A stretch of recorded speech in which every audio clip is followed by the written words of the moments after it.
श्री शिवाय नमस्तुभ्यम। कैसे हैं आप सभी। महादेव का सबसे प्रिय व्रत प्रदोष व्रत आ गया है। भादो महीने का शुक्ल पक्ष का यह व्रत अपने आप में बहुत श्रेष्ठ है। इस दिन आपको सरलतम उपाय करने हैं। व्रत कब करना है ध्यान से सुनिएगा और अंत तक बने रहिएगा। सबसे पहला उपाय जान लेते हैं, जो कि हमेशा ही रोग मुक्ति के लिए कहा जाएगा, क्योंकि जीवन में लग रहा हो दुख दरिद्रता बढ़ रही है, रोग अधिक हो गए हैं, तो आप सभी को, जैसे कि रविवार का दिन है, सबसे पहले कोशिश करनी है तांबे का जल का लोटा लेना है। वीडियो में 5-6 उपाय हैं, कोई एक कर लीजिएगा। सबसे पहले आपको यह उपाय रविवार और सोमवार दोनों दिन करना है, खास तौर पर रोगों से मुक्ति के लिए। जिस व्यक्ति को रोग बहुत अधिक खा रहे हो उस व्यक्ति के लिए यह श्रेष्ठ और चमत्कारी उपाय है। आप सभी को प्रदोष व्रत कब धारण करना है, प्रदोष व्रत को लेकर इस बार दुविधा की स्थिति बनी हुई है, तो आप सभी को बताते हुए चलो। 15 सितंबर रविवार को ही प्रदोष का व्रत है और इसी दिन द्वादशी तिथि भी रहेगी और त्रयोदशी तिथि भी होगी। त्रयोदशी तिथि जो है शाम को 15 तारीख की शाम को 6:12 से शुरू हो जाएगी और 16 सितंबर को दोपहर में 3:10 के आसपास रहेगी। ऐसे में उदया तिथि और प्रदोष व्रत करने के नियम, जिस आधार पर कहा जाता है कि त्रयोदशी तिथि में प्रदोष काल व्याप्त होना चाहिए, तो प्रदोष काल जो है 15 सितंबर को शाम को व्याप्त है। तो ऐसे में 15 सितंबर इसे रवि प्रदोष व्रत कहा जाएगा, तो इसी दिन आपको व्रत धारण करना है। ठीक है जी। प्रदोष काल पूजा का समय 6:25 से 8:45 के आसपास रहेगा। ठीक है जी। यह बात हो गई प्रदोष व्रत करने वालों के लिए। जो भक्तजन प्रदोष का व्रत धारण नहीं भी कर पाते हैं किसी कारण से, तो भी कोई दिक्कत की बात नहीं है। आप सभी को उपाय कैसे करना है ध्यान से सुनिए। आप सभी को लेना है एक तांबे का जल का लोटा। जल अपने मटके से भर लीजिएगा और लाल रंग के कपड़े का चुनाव करें तो कहना ही क्या, सूर्य नारायण भगवान कुंडली में स्थिति मजबूत होती है तो प्रत्यक्ष देवता जीवन में बहुत अधिक रोगों से मुक्त करते हैं और उस व्यक्ति का व्यक्तित्व और बोलने की कला बड़ी उजागर होती है, ऐसा शास्त्र वर्णन करता है। तो आप सभी को तांबे का लोटा लेना है।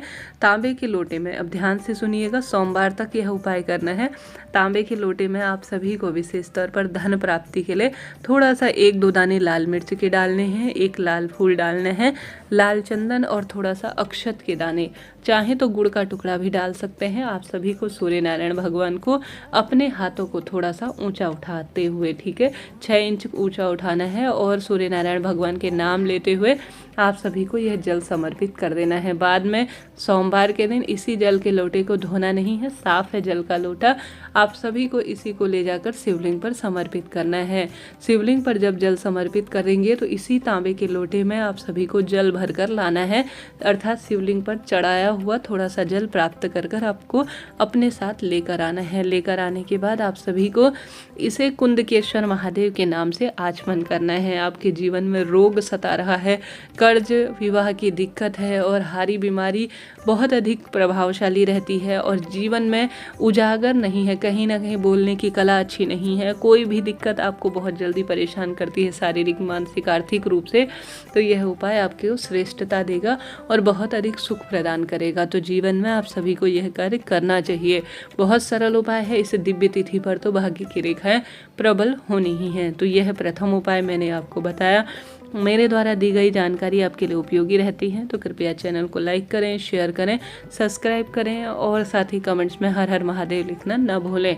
बढ़ते हैं दूसरे सरल से उपाय की तरफ। यह उपाय गुरुजी कहते हैं, जैसे कि आप सभी जानते होंगे, इस उपाय में गुरुजी ने कहा है सिर्फ 2-3 प्रदोष व्रत के दिन भी आप बिना उपवास के कर लेते हैं तो जिस मनोकामना के तहत आप कार्य करेंगे वह मनोकामना आपको पूर्ण होती हुई दिखाएगी। आपको कैसे करना है कि इस उपाय में एक बेलपत्र लेना है, एक शमी का पत्ता लेना है, एक कनेर का फूल लेना है। तीनों चीज़ें, कनेर का फूल, शमी का पत्ता, बेलपत्र, अपने हाथ की हथेली में लेना है और चले जाना है महादेव के मंदिर में। सबसे पहले शिवलिंग पर जल चढ़ाएं, या घर पर ही शिवलिंग है तो वहाँ पर जल चढ़ाएं। उसके बाद बेलपत्र, शमी का पत्ता और कनेर का फूल अपनी मनोकामना कहकर साधारण सरल तरीके से शिवलिंग पर चढ़ा देना है। 2-3 जो है विशेष तौर पर 2-3 जो प्रदोष व्रत आएंगे उन 3-4 तिथियों में भी अगर कर लेंगे, जिस कामना के तहत करेंगे ना, वह कामना आपको सिद्ध होती हुई दिखाई पड़ेगी। गोलबत्ती का घी का दीपक लेकर शिवलिंग की सुंदर आरती कर लीजिए। भूल चूक के लिए क्षमा प्रार्थी हो जाइए और आने वाली विपत्तियों के लिए क्षमा प्रार्थी होकर ये है महादेव आने वाली विपत्ति टल जाए और परिवार में जो अभी बाधा चल रही है उसका नाश हो और परिवार में समृद्धि हो, ऐसी प्रार्थना करते हुए हुए आप जो है उनके आगे नतमस्तक हो जाए। यकीन मानिए प्रदोष का व्रत कोई साधारण नहीं है। इस दिन भाग्य बदलते हैं और जीवन में आने वाली विपत्ति भी टल जाती है। तो 2 उपाय आपको करने हैं। बढ़ते हैं तीसरे उपाय की तरफ। तीसरा उपाय जो कि गुरुजी ने कहा है, आप व्रत नहीं कर सकते, कोई उपवास नहीं होता, कोई भी स्वरूप में आप शिव मंदिर नहीं जा सकते या हमेशा हार रहे हैं दुख बीमारियों से, तो साधारण सरल तरीके से एक जल का लोटा लीजिए। जल के लोटे में गुड़ का टुकड़ा डाल लीजिए, एक बेलपत्र डाल लीजिए, हरा मूंग डाल लीजिए और शमी का पत्ता डाल दीजिए। क्या क्या डालना है? शमी का पत्ता, गुड़ का टुकड़ा, बेलपत्र और हरा मूंग। बेलपत्र शिवलिंग पर चढ़ी हुई भी ले सकते हैं। सभी को जल के लोटे में डालने के बाद आप सभी को चले जाना है महादेव का मंदिर। प्रदोष काल में भी कर सकते हैं, सुबह शाम जब भी समय मिले। शिवलिंग पर आप सभी को सभी चीज़ें जल के लोटे में डालकर समर्पित कर देनी है और एक दीपक लगाकर घर की ओर आ जाना है। कितना सरल उपाय है।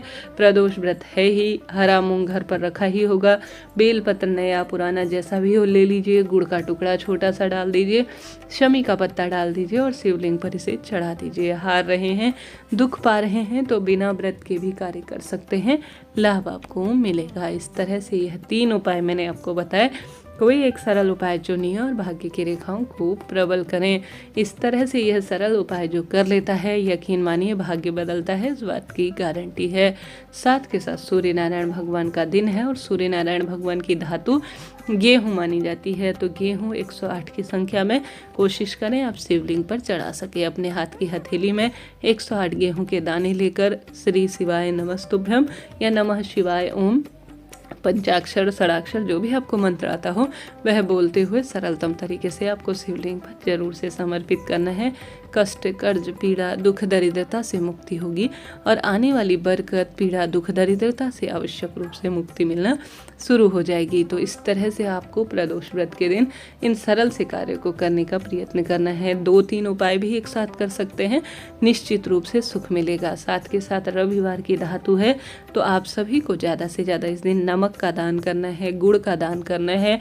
लाल वस्त्र, तांबे की वस्तुओं का दान करने से सूर्य नारायण भगवान की स्थिति कुंडली में मजबूत होती है। श्री शिवाय नमस्तुभ्यम महामंत्र की 1 माला का जाप करें, भाग्य खुल जाएंगे।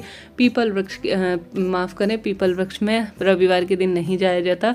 बेलपत्र वृक्ष की जड़ में दीप लगाएं, घर के दरवाजे पर दीपक लगाएं। साथ ही साथ बेलपत्र वृक्ष की जड़ में गुरुजी ने कहा कच्चा दूध, अगर आप विशेष तौर पर जो यह दिन होता है प्रदोष का, उस दिन समर्पित कर देते हैं तो अद्भुत इसका लाभ मिलता है, ऐसा शास्त्र विधान कहता है। तो इतने सारे सरल से कार्य हैं, कोई ना कोई कार्य करने का प्रयत्न करें। रविवार का दिन है, तुलसी में जल नहीं चढ़ाया जाएगा, इस बात का भी ध्यान रखिए। सिर्फ दीप जलाने से भी पर्याप्त सुख मिल जाएगा। हर हर महादेव।